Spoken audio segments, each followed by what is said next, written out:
the sexual harassment case.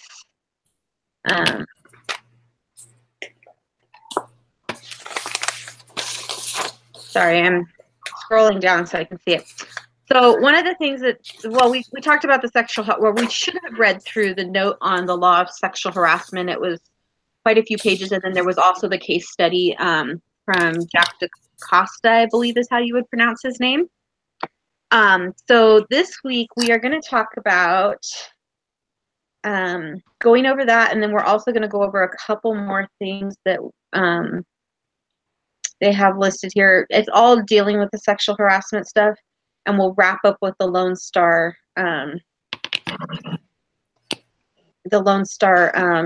case study. So I am supposed to, okay, so can you guys give me some background on what you know of the sexual harassment law before we start discussing tonight what the case was?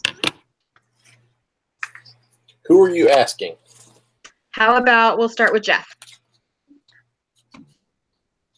I'm getting my computer to work. Just a second. I was so locked up in my 361 class that Eric has too that I was going, crap, I'm on the wrong screens. So I'm almost.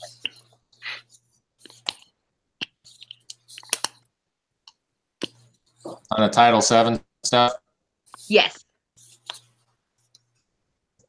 Well, and just after reading through everything, what is it that you understand about sexual harassment? What is it that you understand about the law behind sexual harassment?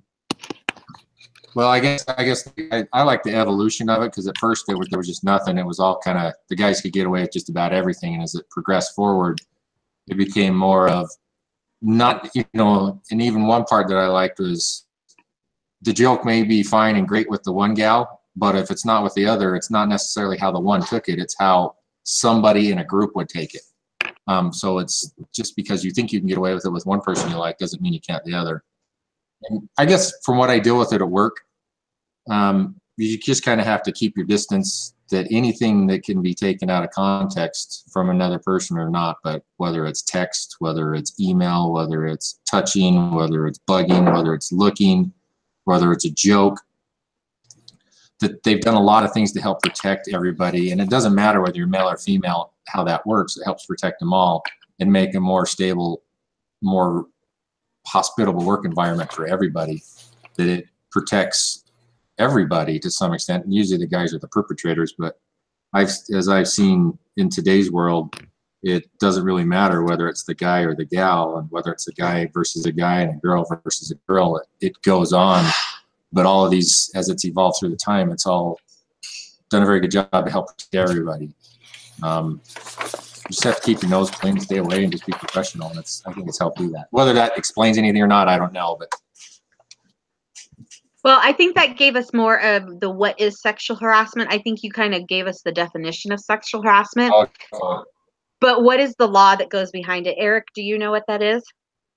Well, it started from the Title VII Civil Rights Act laws. I think Jeff began to talk about that just a little bit, but it kind of spun out of that, and it kind of became the territory of the Equal Employment Opportunity Commission, EEOC. And then in a lot of things, I think they made the guidelines and sometimes become heavily into the policy making related to laws dealing with sexual harassment. And then some states also have kind of made their own laws that come into that. And then there are basically two divisions or separations or types of sexual harassment. I don't know if you want to go into that or if you just want me to stop talking. I think that's good for the moment. We'll get into those other divisions later, but yeah, the basic law behind it is just making sure that we understand that discrimination can be based upon, well, discrimination outlines the basis of race, color, religion, sex, and national origin. And then when you were talking about the EEOC, they are the ones that came in and said that sexual harassment is a form of sex discrimination. So that's the basis behind just the basic part of the law, is that it's included in all that harassment and the discrimination part of it. So, okay, so, and I keep wanting to say Michael, but it's Michael, correct? That's okay. That's what I was called when I was a kid. So. Well, I should know Michael. That's my husband's name, but it's not spelled the same. So my brain goes back to, I teach elementary school kids, so it goes back to those phonics. Okay, so based on Martinez's story, does her situation constitute sexual harassment? And can you explain your answer as to why or why not? You're talking about in the Lone Star case? Yes. Okay. I was like, I remember that name. I have it up. Her name is Juliet, right? There we go. Julia. Correct. So you're asking me if it warrants a case? Well, yeah. Would you constitute what's happening to her as sexual harassment? I would. Okay. Because so at first it's kind of like she's just, she's kind of just worrisome. She's really kind of, what's that word when you're like super emotional? I don't know. Hormonal? Yeah. But then a little bit. But then she starts talking about he just won't stop. It's getting worse. His comments, they're so graphic. And then she really gets into it. And she's like, he crowds me in, brushes against me in the hall or the elevator. And the look of his, it's just gross. So at first I could understand like why someone would think, maybe this person is just really just uncomfortable and stuff like that, which is still constitutes as sexual harassment or hostile environment. But when she really started talking about how like he would corner her, and then finally she went in to deliver something and he stuck his hand up her shirt and everything. I think finally when he heard that, I think he has a substantial case for sexual harassment. I would agree with you there. So would you guys, I'm going to ask this kind of as a group poll type thing. Would you guys qualify it as quid pro quo or hostile work environment? Let's just go down the line and see what you would say. Eric? I would say this is hostile work environment. Okay. Yeah. Based on the way that she describes it, but I want to say that we can't call this guy guilty yet. She could be a very good actor. But there needs to be some investigation take place of the claims. Yeah, I agree with that. Jeff, what would you call it? Quid pro quo or hostile? Well, from what I read, it's got to be hostile because I don't remember there being anything as far as getting a promotion or getting anything out of it. You give me this, I give you that. He just was saying he was just bugging the heck out of her, up to touching and everything else. So it'd have to be a harassment type thing. Okay. Michael, do you agree? Yeah, for right now, I would say it's hostile. I can see how it might get into quid pro with the whole there's one part that really stood out to me on how with the investigation it might lead to quid pro about how she's like, oh, I'm afraid for my job and everything if I but I think right now it's just hostile environment. Yeah. Right. And that's what it talks about in the follow-up today, is talking about the fact that a lot of people would jump to that quid pro quo because of the fact that she talks about it being afraid of being fired. So you jump to that, oh, her job's on the line. But there was not enough evidence to say that this was quid pro quo. It was just the hostile for now. And then we don't know the ending to the story. So from reading the note on sexual harassment, do you think DaCosta got accurate advice when he called the counsel's office? No. I say no. Okay, Eric says no. What do you say, Jeff?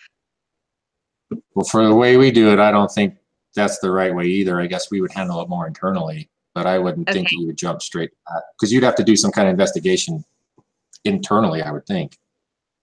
Okay. Michael, do you agree?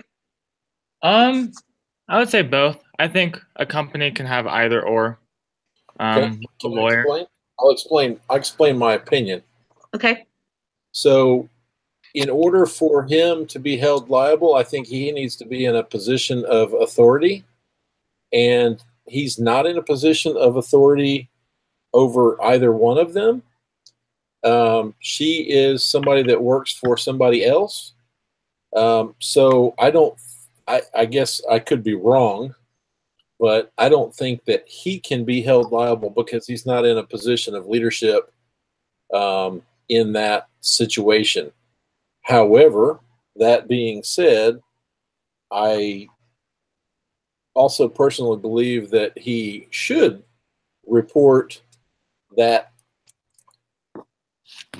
I think an investigation needs to take place, and whatever it is, if it is, needs to stop. And if it's not, and she's watching too many TV shows, then that needs to stop. Yeah. I'm not trying to be insensitive. I'm just saying that that's how I feel. No, I mean, the case has been laid out all on her voice and nobody else, because there's nobody else seeing anything for the most part that I can tell. And I've dealt with enough of these to know that there's a lot of stuff that's made up to get at somebody. So again, like you said, there's no proof of anything yet, so they have to dig into it. Okay, Michael, do you have anything to add? No, I mean, I just think both is okay way, because you do have the laws, and I would say that he is responsible because the employer gets sued. So, for example, like the lawyer was saying, if he was brought to trial because he knows this guy, and in fact he knew, then he puts a bad name on the employer. He won't get sued. He won't be in trouble, but the employer will be in trouble for the fact that they weren't trained and they weren't told, hey, if something's happening, you need to be reported, or it needs to be reported.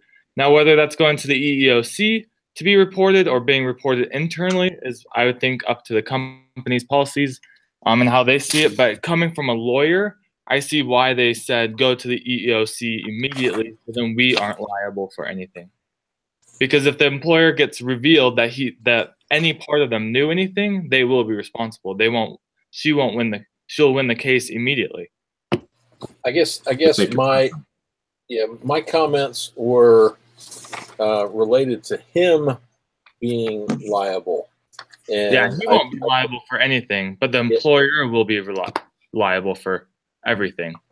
Right. I mean, so the comment that I highlighted is the lawyer is telling him that he might be at fault himself if he didn't report the situation to the EEOC or the EEO people.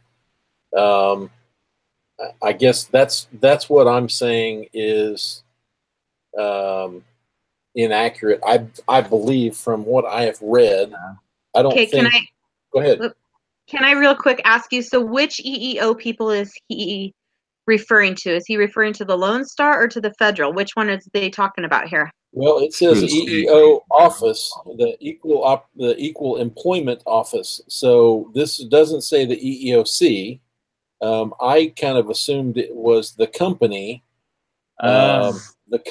office that would do the investigation, right? He's telling the company that, okay, this is what I have heard, or this is, I mean, technically he doesn't know anything other than he overheard some conversation.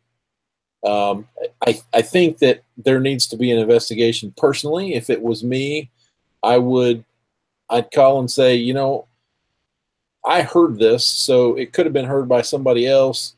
It's not a healthy situation one way or the other. Something needs to be investigated, and there needs to be something done, right? I'm not saying that the guy is guilty, and I'm not saying she's guilty, but obviously it's a bad situation, and if this guy's putting his hands in her shirt, then that needs to stop, and vice versa. If it didn't happen, she needs to stop. Yeah, so okay. when she called this council, is the council part of the company? Because it says you need to call our EEO, which is their equal employment office, which I'm guessing that's internal. I misread that part. From what I'm taking it as, it's the Lone Star EEO office. So it's their internal, employment. Sorry, I'm getting confused on my words here. their internal EEO company instead of being the federal. So it's not like we're taking it to the federal courts and saying, oh my gosh, here's this story. She's just asking him to report it to their internal office to make sure that they follow up as a company. I saw it basically as their HR. These are the people their that HR. make sure that the company doesn't get in trouble. That's what I took it as too from when I read it. So real quick, before I go on to tell you guys the ending of this, because I think that is in here, at least I'm pretty sure I read that somewhere. How would you guys evaluate DaCosta's options at this point, and what do you think he should do? So let's just do a quick vote. How many of you think he should go ahead and report? Or, okay, sorry, they gave me two options and I've got to find the other one here. So if you think the only options they came up with are to report it to the EEO office or don't do anything, which of those two would you tell him to do? Report. I would say report. He's got to report it. Okay, so that would be where I would go with it also. I would say report. Doing nothing about it isn't going to help him or the company or her. So why I would say they have to report because that's the correct thing to do. That's just the way I've been raised. Does anybody have any differing opinions on that? No. Okay. Come on, Michael. You're thinking something, buddy. I want to hear it.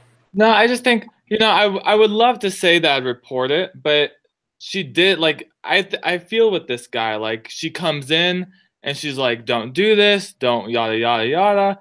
And I can't think of how many times I've just, in terms of my brother's doing something and then I don't tell my parents, or my brother, or I do something and my parents doing, and maybe it's because I'm still young and I haven't fully gotten into the workforce, but I kind of feel for this guy being really conflicted. I still think I would hope that I would report it, but I do understand why he's like, oh, what do I do? This isn't a self-explanatory situation. In my situation, if I was in there, I probably wouldn't even have talked to the girl at all. That's because you're a millennial, man. It just doesn't make sense to talk to her because, you can submit all those things anonymously. First of all companies have a sexual harassment hotline, or you can go, which is through the lawyers, I learned. And then, or you can go to HR and do a formal complaint through HR. Both work either great ways. But I think I would have just kept it anonymous. He really didn't want to be involved in it. And so he just reports it and then it gets dealt with. And then she never knows that someone else reported it. Well, she does, but she never knows who. She never knows how much they were involved or how much they knew. And then he probably, I'm guessing this case ends up well. Hopefully, I don't know. You're probably keeping out some key fact that we don't know about. But I think I would have just stayed anonymous and reported it. I don't think I would have brought her in. I can see your point, and I think I probably would have done that. I wouldn't do nothing. Yeah. Right. But I probably wouldn't, with what's going on, I wouldn't have had her in my office, without anybody else there, because, who knows, she could be psychopath and then you're sucked into the middle. I'm not saying she is. I'm just saying, you heard what you heard, say what you heard, write a statement. This is what I heard. This is what I saw. That's all I know. Bam, it's done. Right. Well, yeah, and I think I'm with Michael, as I would have tried to find I wouldn't have talked to her personally. I probably would have reported it, but not talked to her personally. Because if it's nothing, it's nothing. But what if it is a really big thing? Then it needs to be addressed. And there's no harm in making a formal complaint. Oh, wow, some HR person actually has to do some work for once. I don't know about your company. Our HR does work all the time. We do, but it's nonstop. It's changing. And in terms of that sense, because typically companies have a sector or Title IX or whatever that deal with only that. Well, if you're in a small company, you might not have it happen that much. For example, a company of 100 employees, 200-300 employees might not have it happen that much. But, chances are it's probably nothing. But if it is something big, you should know about it. Crap, I'm in a department of 100, Well, actually, we have 50 and we have 89 contractors, and I'm dealing with HR all the time. You'd be amazed at what a bunch of technicians get themselves into, especially when they have a little time on their hands. Yeah, I have 165 team members in my district in my 10 stores, and it can wear me out. And I'm the kind of the go-to guy in the middle because my divisional HR stuff is all out of California, out of the Ontario department down there. So they more communicate back and forth to me, but I'm that guy hands on the ground that gets to deal with it. And they just communicate unless it totally blows up and then they fly somebody out. But it's never ceasing gathering statements and working. So I don't know. It's a lot of work, but it is something that's very important to do and to protect your team members on both sides. Right. Okay, so let's move on from there. I'm going to move on because I think we've covered, nobody said that they would do nothing, because there's a whole thing about asking you questions about if you said do nothing, but we don't have anybody that said they wouldn't do anything. The only question I do have is, since we all chose to do something, is are you guys willing to get her fired over this reporting? Her fired or him fired? Her. If she's wrong. I think what it means is if he finds out and then he fires her. I think that's what they're trying to get to here, is how would you feel if she got fired because you told and he ended up firing her? Okay, well, I would say that if he ended up firing her, then we have a more serious case than we started with in the beginning, and she's liable to get a lot more money out of it. So I didn't think he was her direct boss or had anything to do with it. They just worked together. Did I miss that? So he couldn't do anything anyway. Yeah, well, he in particular wasn't her direct boss. But it was her direct boss. It sounded like that she was having the problem with. So yes. French was the boss. Right. Yes. But this guy wasn't, he just worked in the office with them, right? Right. But they're asking, would you feel guilt if she got fired because of this whole situation? I would feel guilty for the company that I worked for if they fired her, if this was substantiated, and if it wasn't substantiated, if she was making this up at the same time, that's another serious situation too. And like I said, she could be psycho and whatever, but somebody needs to know what's going on, because statements have been made. And he didn't imagine what he heard. No. If French fired her, then I would find French is, if there's anything to it, then he's got to go and she gets her job back. Although they are downsizing and restructuring, she may not have a job anyway. She'd have way more leverage to win a way bigger case if she got fired. I think for her position to be downsized after something like that would be, she would have a job at least 6 months longer than otherwise. But yeah, I'd feel guilty. I'd straight up feel guilty. I was going to say, I know I would feel guilty just because that's my personality. I would feel like I could have done something differently or something better or something on a different note. That's my personality. If for any reason she was let go, regardless of whether she was innocent or not. But the other thing is, I would go back to questioning myself on whether, that was a conversation that I overheard, and how do I know for sure it was somebody within the company? How do I know for sure that she wasn't talking about something someplace else? Well, that was the questions that would go through my head. The thing is, though, you report this to the EEO office. The EEO office is going to come out and they're going to say, okay, we have an anonymous comment that you said this, and she says, oh yeah, I was talking to my sister about this book I'm writing, right? I'm writing a novel, and that's part of it, right? Then it's all diffused. What was said, what was overheard, it's all diffused, and if it really happened, it's on her.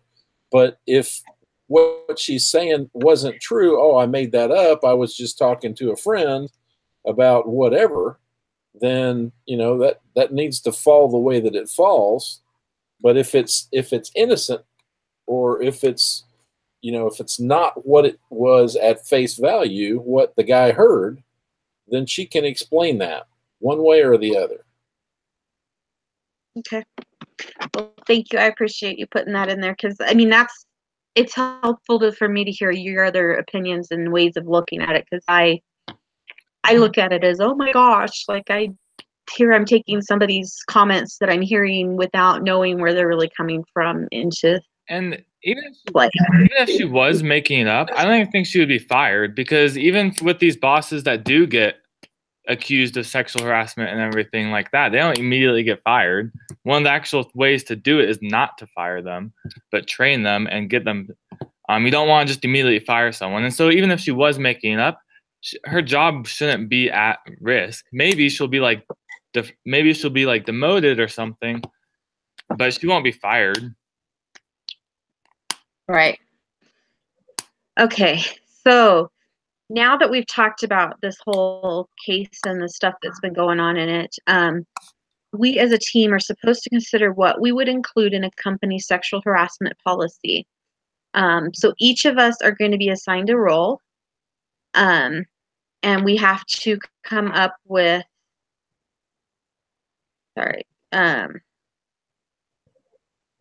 okay, so I'm going to assign you a role, and then I'm going to give you what your role is in charge of for this assignment.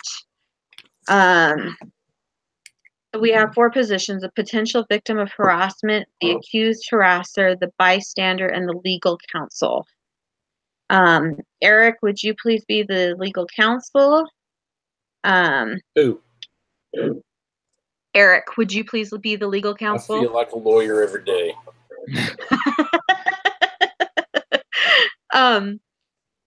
Jeff, would you please be the bystander? Okay. Michael, would you be the accused harasser? Me? Oh, I put myself as the potential victim of the harassment. That wasn't very nice of me. I'm sorry. I can be the victim. I'm a millennial. I get victimized on social media all the time. Millennials like to be victimized. I will be the accused harasser. How's that, since I'm in charge of this one? Even though that's not my normal personality. Is like the boss in a sense. Say that again? The accused harasser is like the boss. Well, or the person doing it. Yes. Okay. If it were this case, it's the person accused of the harassment. Okay, so the person causing something, maybe. Yes. So, given the assigned role that we've all been given now, I want you to identify the most important things that you want to see in the new policy and procedures that your organization is formulating to govern sexual harassment issues.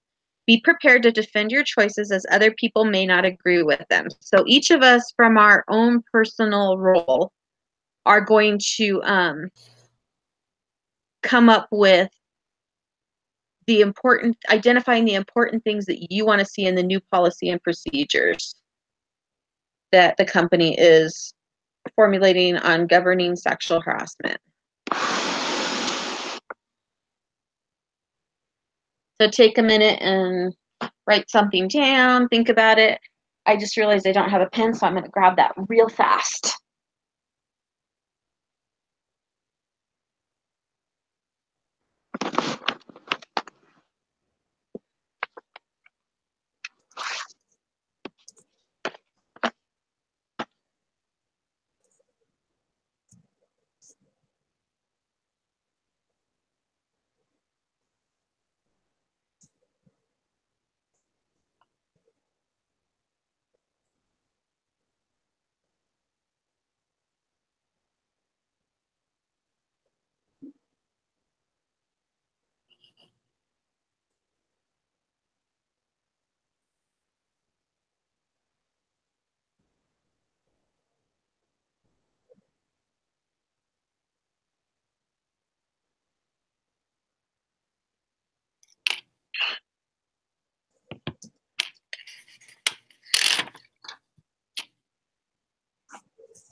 So these are just things that we want to see in a policy by a company.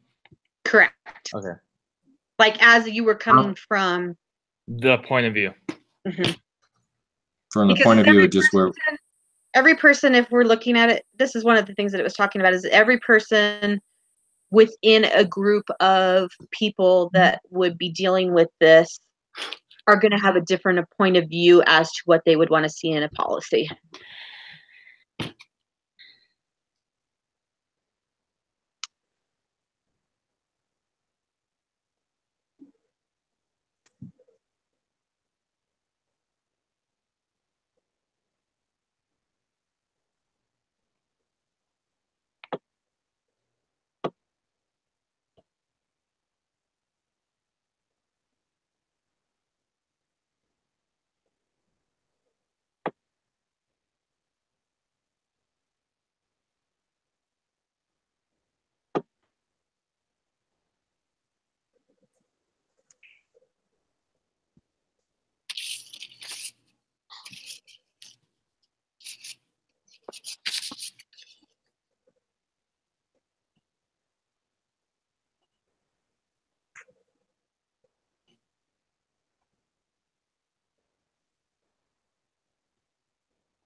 Hey, Michael, I'm sorry for giving you a hard time about being a millennial.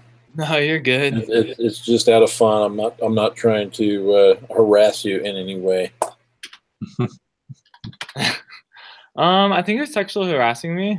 I don't think there was anything sexual about that. I don't know. I think I caught you staring a little bit too long. Like, that was really surprising about reading that one. But honestly, I think I'd be really creeped out if someone was staring at me. it'll happen. Just wait. You may not notice it though, so you may not see it. So who knows? You walk by. Were you just checking me out? I take that as a compliment. But if they start checking me out and only checking me out for longer than a normal glance, it's getting a little creepy now. Hey, bud, my eyes are up here. Not down here. Oh boy.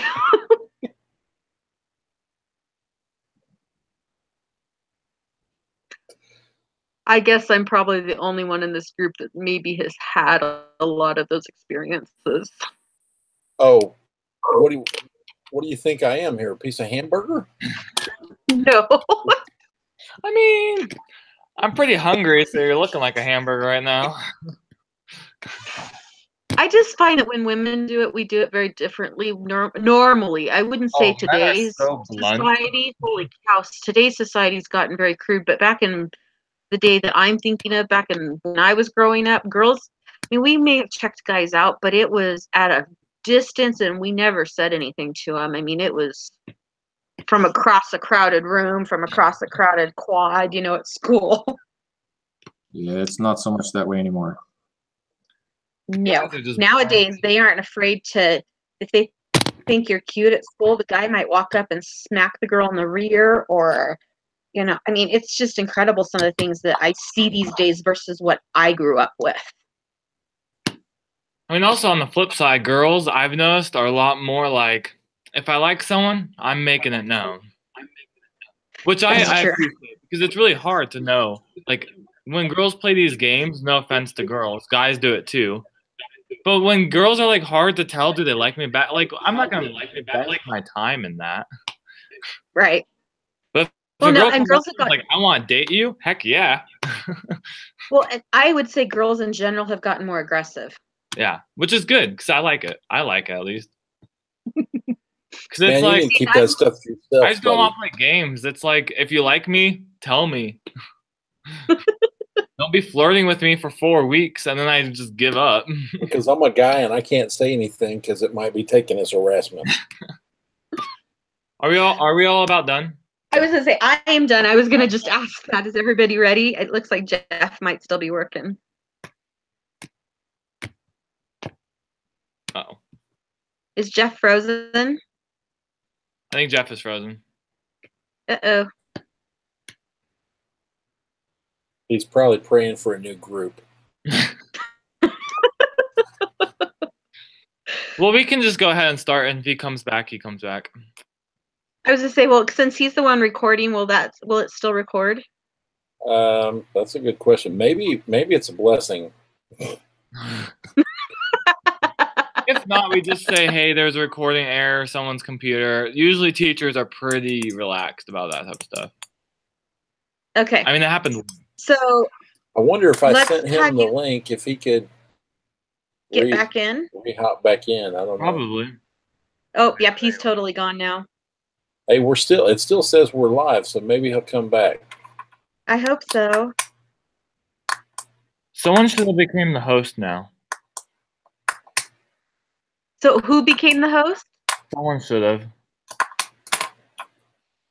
Let me see if I see anything on my screen. That I was says gonna like say- invite or anything like that. I don't see anything like that, but let me double check. My thing still says live, though. Does it say mine says live, but I'm not seeing anything that says invite or I mean, he has the link. He sent the link in the email, so. There he is. Hey, there he is. oh, it just says he came back. So yay. Okay, so Eric, why don't we go ahead and start with you since you were the accused, or you were the victim. Okay, No. so no, I'm the Eric was legal. I'm the legal Oh, counsel. sorry, Michael was the victim. Oh, I get to start? You get to start. You're the victim. Well. Let me complain now. So nothing like too. I mean, this is just something that I would really like bring me confidence or bring me security is typically what I'm going for as a victim. First, I would like immediate action if the complaint is sent. I just want to make sure that's being taken seriously, that it's not just sitting around, and kind of like in The Office, if anyone's watched The Office. Another thing is I want reassurance of confidentiality and no threat to job during investigation or for reporting. And I'll get down to results. But just during the investigation, I want to make sure that I didn't do anything wrong and that there is no repercussions of reporting something. And then this part has two parts. This has two parts to it, but I want reassurance that some action will be taken once the result is done or once the investigation is done. So in two forms, immediate action in terms of like the parties involved, whether that's moving someone around or if in severe cases, firing someone. And then I just want a policy change by the company in the sense that best practices, if something happened where, let's say there was a lot of interviewing and that's when some one-on-one stuff happened, maybe we just make a policy where no doors can be locked or something like that. But just some company-wide best practices policy. And then finally, the ability during the investigation to move or transfer just during the investigation so I don't have to see the person I'm working with that's abusing or harassing me during the investigation.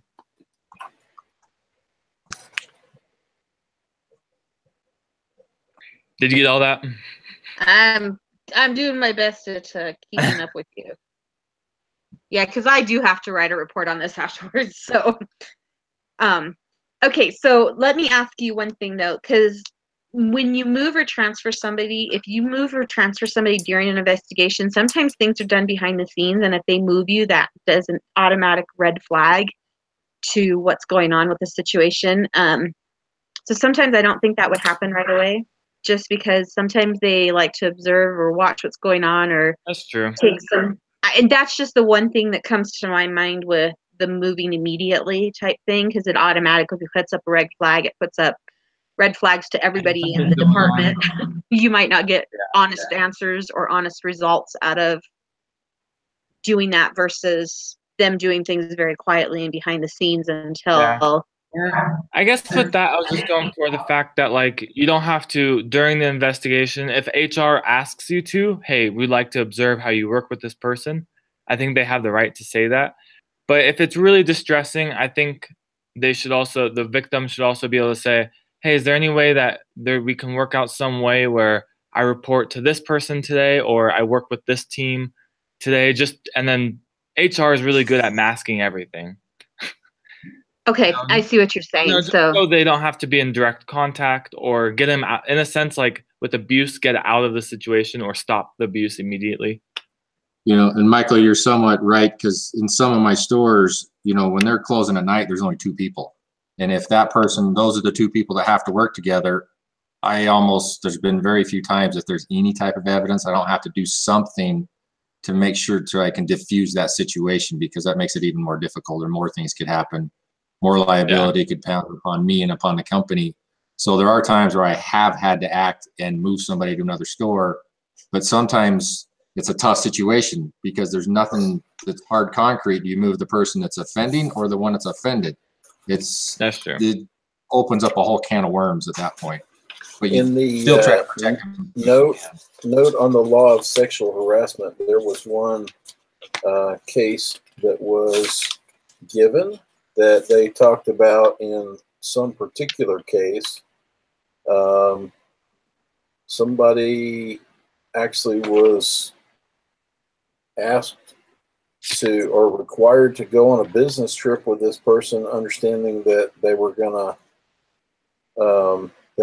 be transferred or not have to work with that person ever again after that, which I still think would be odd, but whatever. Sometimes you got to do what you got to do for the company, but I would just say, okay, pack a gun and shoot them. If you're afraid for your life, that person needs to realize that you got a gun. Anyway, I know that probably sounds a little harsh, but I'm from Texas. No, I was trying to find that too, and I'm not finding where it was at because I remember reading that also. Yeah, we did read that one. Yeah, and I thought, oh my gosh, I don't know how I would do in that situation personally. I think that would be very, very difficult. But it's on page 4, just above the middle of the page. The Fifth Circuit took an employer's business needs into account, ruling that the employer was not liable when it ordered the complainant to spend a day and a half completing a business trip with her alleged harasser, with the stipulation that she would not have to work with him again. Yeah, I see it now. Well, and I think that. Oops, sorry. Go ahead, Michael. Nothing. Never mind. I was just gonna say that I think in that situation they also had to look at the fact that if they didn't complete this business trip, it can be bad business for the company also. So it was kind of. I mean, I understand where both sides are coming from there. My husband works for a company where he many times has had to travel with women just because of the position that he's in.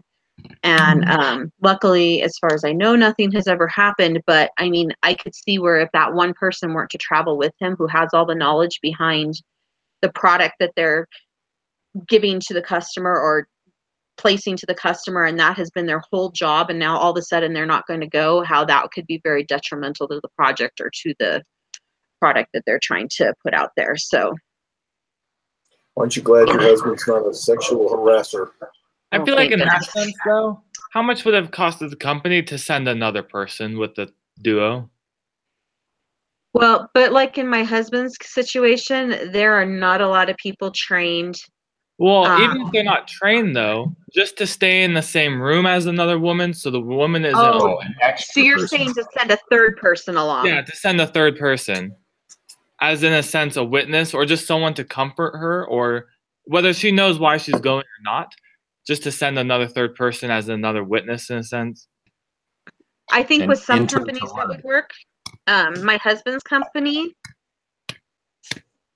Probably not. Depends on the size and how much flexibility in the culture. Do they do a lot of changing? Do they do a lot of? Yeah. Well, and it also depends on the type of work that you do. When you're working in a secured or special clearance type department, there are only special people who have access to the stuff, and you can't add another person into that. Yeah. Like, I honestly couldn't tell you what he does. I mean, I kind of have a general idea, but for the most part, I have no idea what my husband does. And I haven't known for the 20 years we've been, well, I guess it's been like 19 years since he's been working in the business. So CIA. Actually, no, I do NSA. know that. Does he work for the government? He is a government contractor. Oh, okay. His Yeah, I hear company about those. contracts to the government. Does he My got really brother cool works for the guns? State Department, and he's like that. He tells people that he works as a school teacher. Yeah, no, my husband doesn't do that. He's what they call a systems engineer.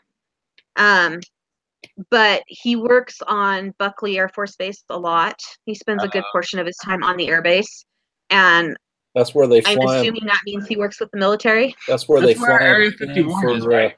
taking shots at people. You know, is he a pretty good shot? Actually, my husband is a horrid shot with a gun. That's what he probably tells you, just to. Oh no, when the fox was running off with my chicken, my husband couldn't shoot the fox. Yeah, that's a good cover. He was just making it look like he couldn't. Let's Yeah. get back on topic. I'm sorry. Okay, yeah, let's get back. Okay, so the victim is done. Doohickey to talk about. Bystander. From my experience on the bystander, it's just pretty simple. It needs to be something anonymous, and then something that's an easy process, and you're not made to feel guilty for making that, getting that information out. I guess the most thing is just to be anonymous. I don't know what else you could really put in there from a bystander. Okay. I don't know what else. Legal counsel. I want a legal definition of sexual harassment, including all the different components of it. I want the policy to state that it doesn't happen. We have a zero tolerance policy, and that we have mandatory reporting if you suspect something, and there will be investigation requirements. I want it to state that we have mandatory training for management, and the penalty for sexual harassment, that those penalties go up to and including, or can go up to and including dismissal, and no repercussions for people who report.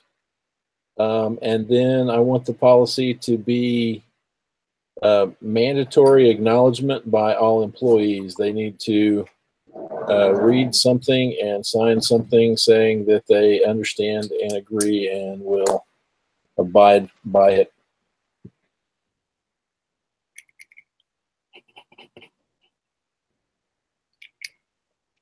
Good job. Sounds good. Sorry, I'm catching up with you.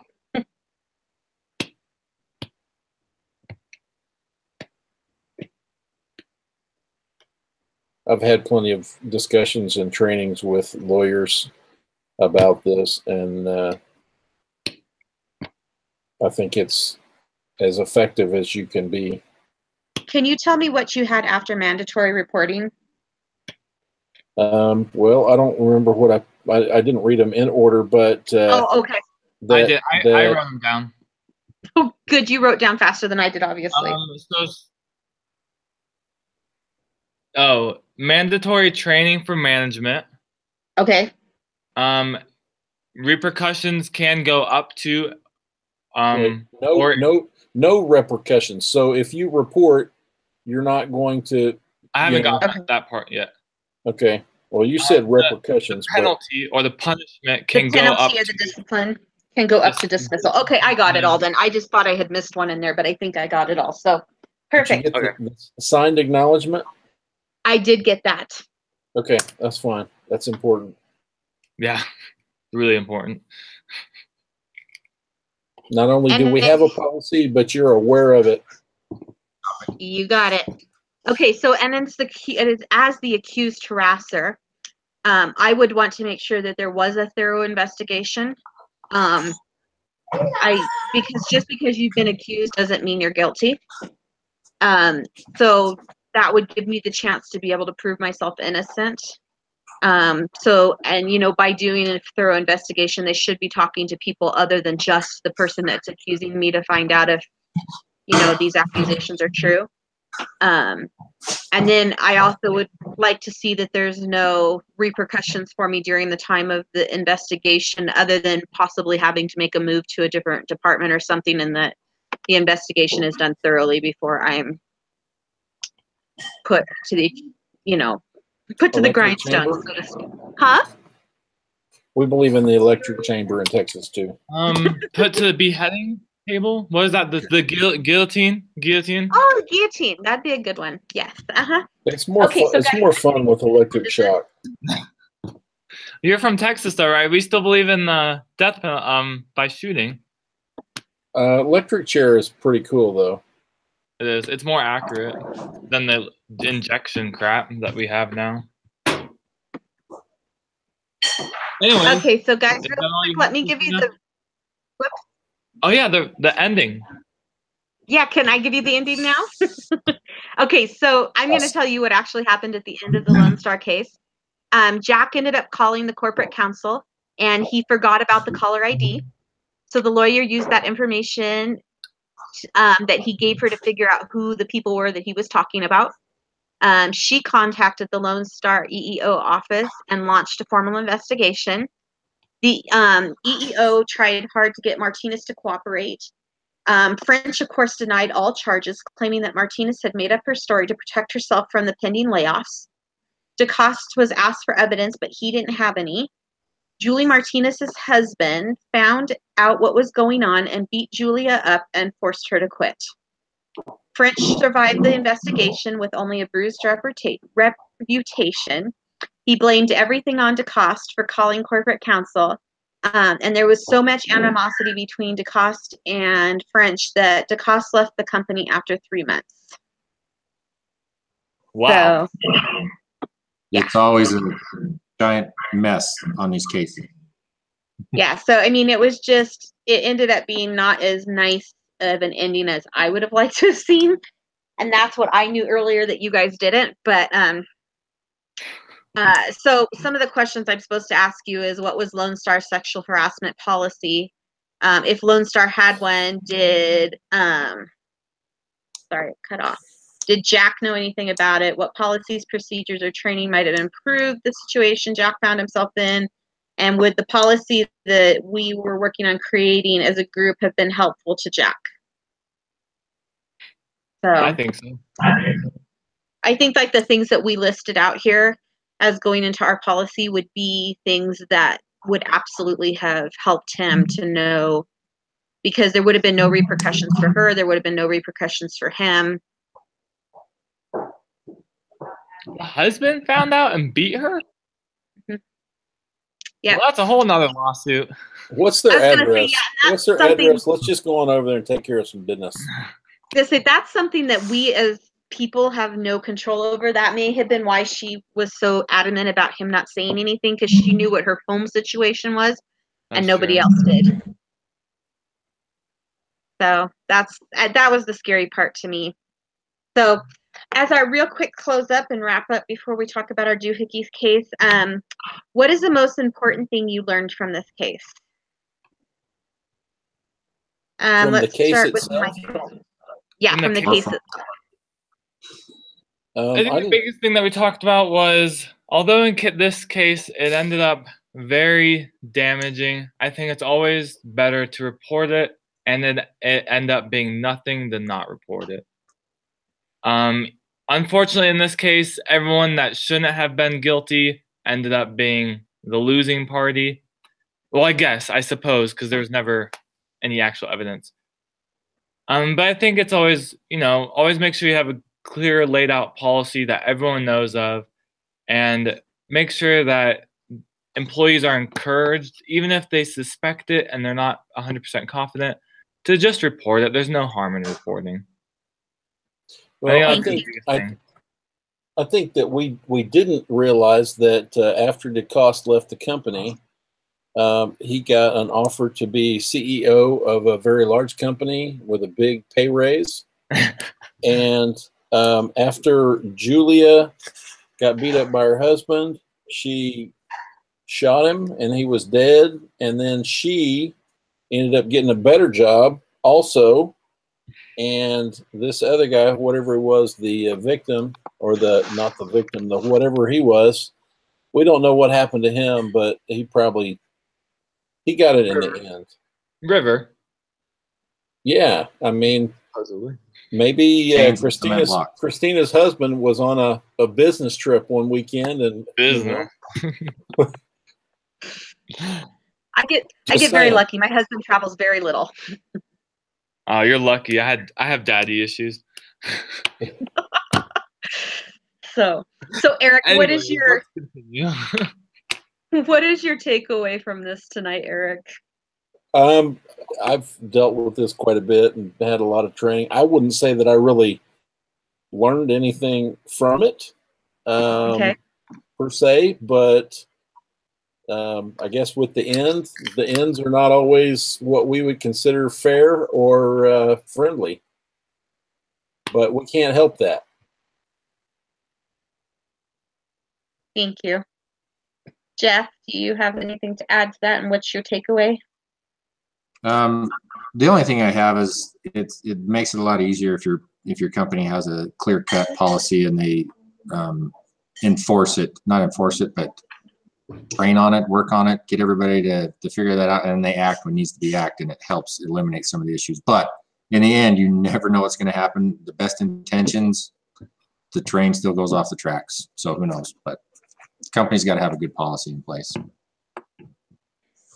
Yeah, and I'm right there with you guys on. I think that the thing I learned the most about this is that you really have to have that clear-cut policy in place so that everybody knows what's going to happen and there's no questioning behind closed doors or having to second guess what's going to happen. So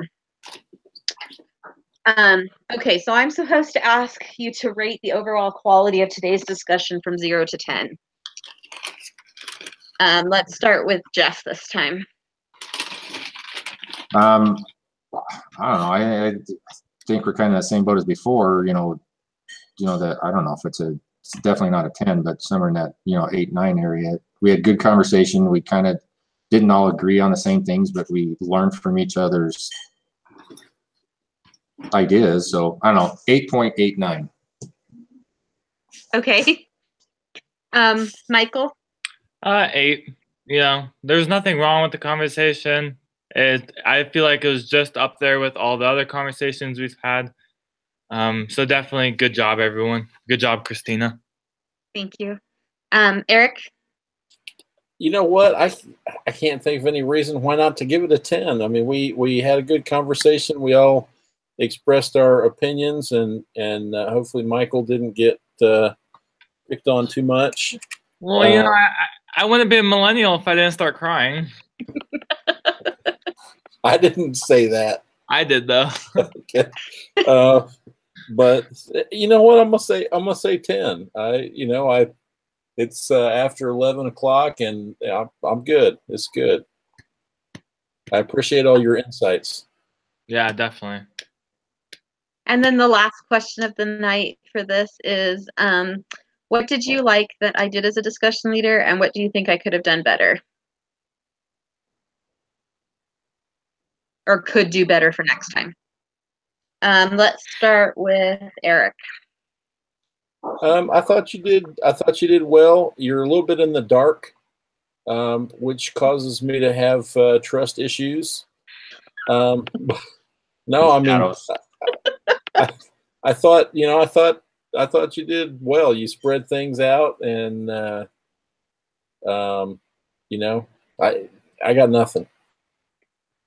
Sorry about the dark. I live in a house where there's hardly any lights, and the only lights that really work in this house are out where all the family's at. So that doesn't work for having a meeting.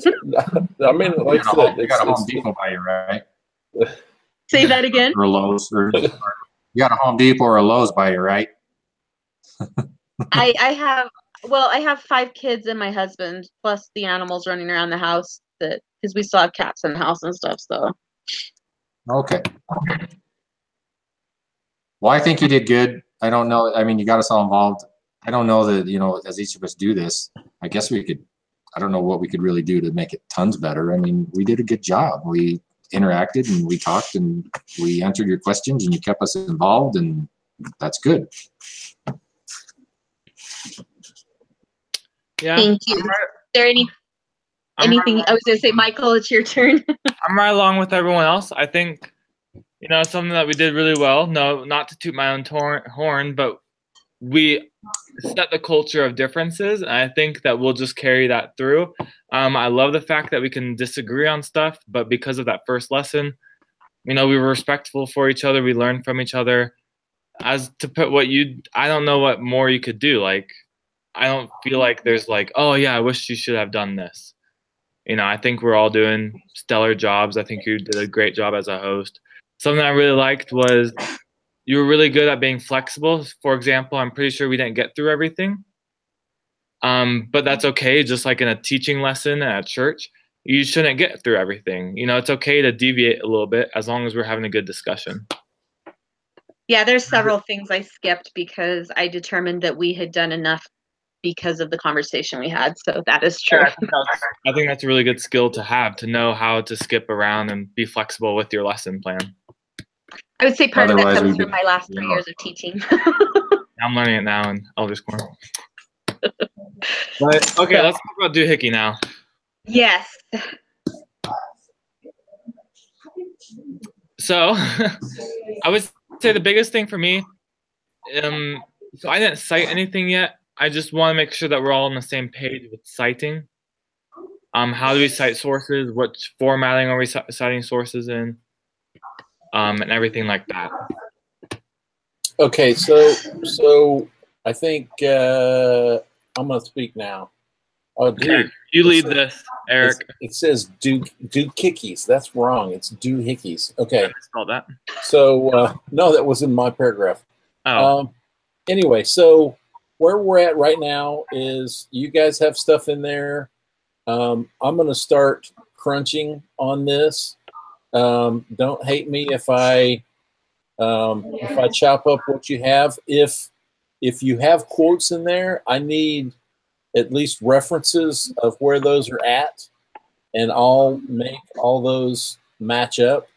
I'm going to go to bed here soon, so I'm not going to do any more on it tonight. I did put a title page. I put an introduction paragraph on there. And then my goal is to start going through that. I did reorder them. I put diversity and equal employment first, and then the performance appraisals next, and sexual harassment last. I like some of the things that you guys have done. One thing that I was considering doing is before we really start talking about each one of those, I was thinking, stating how whatever that is can be a benefit, and then basically what I or we or whoever has seen from our first week at Doohickeys. These are some problems that we see, and then kind of go into some of the stuff that you guys have there, including the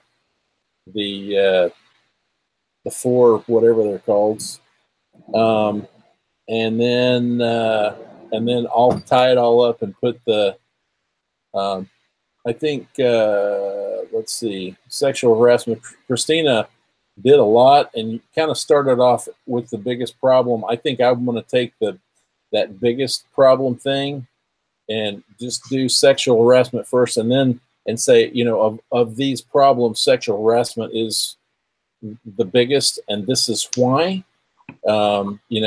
It's most likely to get us in trouble as a company, and so kind of whatever. So if you guys feel so inclined to put anything else in there tonight, that's fine. It'll probably be tomorrow evening, and then Saturday morning I will just continue churning on this, and then maybe I'll send an email out midday Saturday. Hey, take a look at this. What do you think? And then you guys give feedback. It's also likely that I might pull it out. I might copy it out of here and put it in Word so that I can. I wrote mine in Word. With the APA, I think you're supposed to have like certain things as far as the formatting, because I had to do that for one of my classes. And then based on that, I'll probably email it out to you guys and say, look this over. If there are things that you don't like or whatever, let me know. And then after we get that kind of refined, I'll get my wife to look through it, and then I'll send it to my mother-in-law, who was a school teacher. Christina, you might be really good. I don't know, but that's kind of like the final whatever, and then we'll review it one more time and then turn it in. Okay. I'm good. I'll be looking. Can I ask a real quick question? Yep. Absolutely. So in my part, I had it listed out as like solution 1, 2, and 3, but as I got through solution 1, I was like, oh my gosh, like I've got so much in solution 1. I don't know that I really want to list it out that way. That's something that I was struggling with, and how to really make it, because we're supposed to have 4 solutions for every problem, but my first one has so many points to it and so many things to do that I felt like I already kind of hit the 4 solution parts, but I don't know that that was the proper way of doing it. So if you have any feedback for me on that, I can try and fix it. I'll be honest, what I've been doing up to now is just kind of rearranging it and putting it in the other order. Okay. I haven't spent that much time making sure that, okay, this solution, whatever. Like I said, I'm more than happy to do that. You know, like I said, I like the things that you guys have put in here so far. If you want earlier updates, then, you know, middle of